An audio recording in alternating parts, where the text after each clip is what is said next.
To learn about the off-grid lifestyle and to be inspired to live your dreams, click subscribe so you don't miss anything. Hit the bell notification. I know it's difficult to see my face, but I didn't want you to see my face. I want you to see what someone described as $1 million view. I don't know if it's $1 million view, but I know what it cost. It cost $9,200. I can just see myself staring out of this all the time. My desk is going to be right here. Our bed is going to be right here. So it's that view is always going to be there. I will be talking about why she hates it so much, but I want to cover a lot of topics that's going to lead into that discussion about her not liking this. Again, I got my wood stove going, and there is just one log in it, and it just flickers just beautifully. And you get these little rainbow colors, primarily blue and red and orange. When those catalytic converters start burning the smoke, it's just beautiful. And so I've been coming up here at nighttime, sitting in this chair, and I'll just watch it. It's better than TV. And then on the full moon, you can still, it's not really a full moon, it's just a real bright moon, and you can still see outside. I noticed myself falling asleep in here. I'll sit down and I'll just instantly fall asleep. When you walk in here, it's just like a blanket. The house, the warmth, just feels like a blanket that just surrounds you. We got the little Franklin stove, outdoor wood furnace, heat exchanger, whatever you want to call it. I made it, I built it. There's a lot of cold spots and it's drafty and it's just, frustrating. But in here, it's just fantastic. Just that warmth just envelops you. And so when you sit down and you're watching the flickering of the wood stove, just instantly puts you asleep. So I want to take you outside. I want to walk you down to the wood stove, the Franklin, because a lot of people have asked questions about that Franklin, and I want to talk about it. And I apologize for the shading. Again, I'm not trying to get myself in the picture so much as this beautiful scenery. The cedar trees have made a winter wonderland. The cat is hiding underneath these cedar trees. Over here, the cedar trees are kind of falling down. They used to be tall enough that you could actually walk up underneath them, but all that weight from the ice and the snow has pushed it down. We had to figure out a method to heat our camper. Every year we've lived in a camper, remember we were nomads, we've used propane heat. And propane heat in the camper is just dangerous. Carbon monoxide, propane leaks. Well, we live off solar panels, 1,000 watts of solar panels, so running off electric isn't an option. So gas is dangerous, electric isn't an option. So I had to figure out a method to heat the camper. And so what I came up with was this outdoor heat exchanger, is what I'm calling it, outdoor wood furnace. It's not really a furnace because it doesn't have a blower on it. And so what I have is an old 1960s Franklin wood stove. I mean, it's falling apart, got it for $50. And I didn't want to get anything too fancy because it was going to be out here, getting rained on and moisture. And so a lot of people have asked me, how has it done? And I have mixed reviews with it. It's not the greatest thing in the world, but it's also not the worst thing in the world. It's a lot less dangerous than the propane. We don't have electric, so that's not an option. So what I did was I built a brick house, blocks and bricks, around the stove. Inside is just an empty space.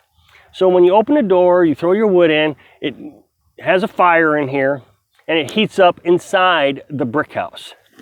And so then I run the chimney through the brick house and then out the chimney. And yes, this is not to any type of coded standards. It's outside, so I wasn't worried about it.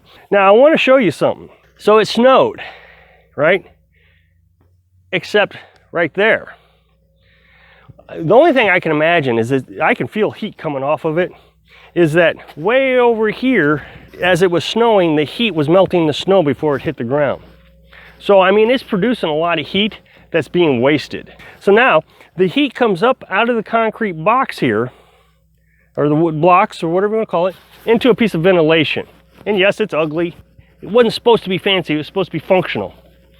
So you have this piece of ventilation that the heat rises, right?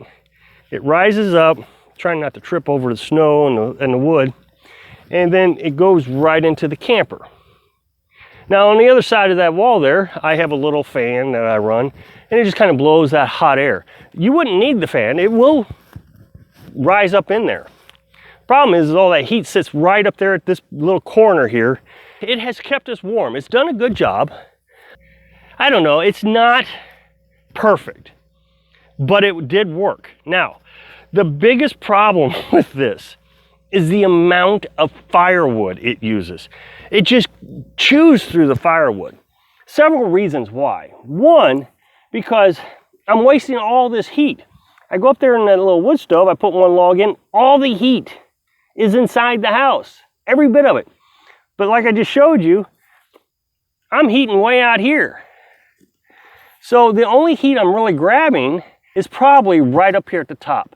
And that heat goes right up into the ventilation. So I'm burning a lot of wood that's not being used in this pipe. The other thing I tried to do was I tried to put gasket material, furnace gasket material. Can't remember what the name of it is, but I went to the hardware store. It's a high temperature putty is what it is. It did really good at first. Everything was sealed up, and so I wasn't having to burn really fast because just like up there, everything's sealed up. The only thing that was getting oxygen into the wood was my vents here. But as time went on and the environment got in the way, the water started deteriorating the putty. And so I lost all my seals. So now it's just, it's like having the doors open, basically. It just gets all the oxygen at once. It burns really quick. So it's not very efficient. So what I'm doing is I'm burning about a cord of wood a month. So I have 2 sections of wood. I had the wood that I was going to burn this year, and that was all deadfall. I had 4 cords. I'm going to run out of firewood. I'm pretty sure we're going to run out of firewood. So Carolyn and I are trying to figure out what we want to do. We don't want to use next year's firewood, so we can have plenty of firewood in the house next year. So if this can get us through February, the pile of wood that we got, then we just got March. And March is kind of, bouncy back and forth type of temperatures. You'll be warm in the 60s one day, and the next day you'll be down in the 40s. So like last year, we ran propane. When we moved here, and that was in March, we probably spent 45, 50, 60 bucks on propane. So that's not unreasonable. But anybody who wants to try this, I wouldn't try it to just heat your house. Now, as far as it working for the camper, it has worked perfectly for us. It was a temporary solution to a big problem, and I'm very happy that we did it. When it rains, the water hits the stove, cools off the stove, so it's not comfortable then. And then it's high humidity because all that water is now turned into steam. It's coming into the house. One of the things I wanted to talk to you today about was about these people, this woman specifically, but a lot of people, about the ceiling. She absolutely hated it, and if she was not alone, I probably got 50, 60 complaints about this. It's ugly, there's no way I would do it. I'd put the pallet wood up. Carolyn's gonna hate it. Why did you do it? You had a beautiful home and now you've destroyed it. You need to take that down so Carolyn can enjoy her retirement home. First of all, if you go to Pinterest, which I didn't even do until after all these complaints, Pinterest has just full of pictures of people who've done the exact same thing. I was surprised. I thought it was unique, but we're not unique at all. A lot of people do this. When you're living off grid, light is a problem. Having lights is a problem. You got to use it off electric, and you just don't make that much electric. But here it is, a nice dark day outside. It's really dark, and look at the amount of light we're getting. That's from, look at that, the reflection. Then at nighttime, when you come in here, the stove is flickering, and it actually lights up the place pretty well. The other thing I noticed, and I looked this up, is metal roofing material is good at reflecting heat. So in the summertime, we have the metal roof on top, right? That's going to reflect the sunlight and keep us nice and cool in here. But I noticed here that it's reflecting the heat down from the wood stove back down to us. What I noticed was here where I don't have the metal just yet, I've got a hatch that I'm going to put here, I've already made. Here where the insulation is, I noticed that the snow on the roof has melted right in that section, right there. Not above the stove where you would think it would happen, right here. So that tells me that the heat is being reflected back down. using less firewood.